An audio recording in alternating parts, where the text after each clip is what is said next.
चांद की शांत नजर के नीचे केले युद्ध के मैदान में घायल पड़े हैं। लायरा जड़ी बूटियों में सांत्वना खोजते हुए केले को खोजती है।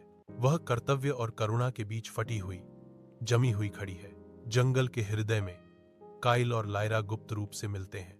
हवा अनकहे शब्दों से भरी हुई है और नम धरती की भारी गंध है। काइल अपनी तलवार को जंगल के फर्श पर रखता है, जो उसके त्याग का प्रतीक है। मैं आपके लोगों के खिलाफ लड़ने का विचार बर्दाश्त नहीं कर सकता, लायरा। लायरा घुटनों पर बैठती है। उसका स्पर्श कोमल होता है, क्योंकि वह काइल के घावों की देखभाल करती है। नहीं, मैं तुम्हारे खिलाफ, काइल। यह संघर्ष, यह मुझे तोड़ देता है। तो चलो इसे खत्म करते हैं, साथ में।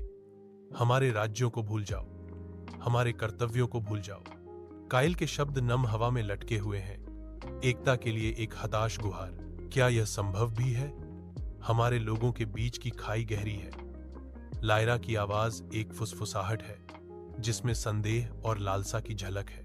युद्ध के मैदान में केल और लायरा खुद को युद्धरत राज्यों के सैनिकों से घिरा पाते हैं। हवा आरोपों से भरी हुई है। लायरा की आवाज शोरगुल से ऊपर उठती है, बढ़ती दुश्मनी के बीच शांति के लिए बेताब होकर गुहार लगाती है। अचानक एक अलौकिक चमक युद्ध के मैदान को नहला देती है, क्योंकि चांदनी तेज हो जाती है, जो एक दिव्य उपस्थिति का संकेत देती है। चंद्रदेव ने साइकिल और लयरा को अमर हंसों में बदल दिया।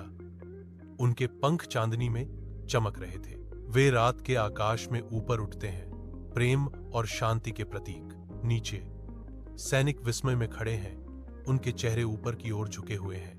पूर्ण चंद्रमा की चांदी जैसी चमक के नीचे दो चंद्रहंस शांत झील में शालीनता से तैरते हैं। उनके सफेद पंख चांदनी में चमकते हैं। गांव वालों का कहना है कि वे प्रेम की शक्ति और चमत्कार का प्रतीक हैं, और सच्चा प्यार कभी नहीं मरता।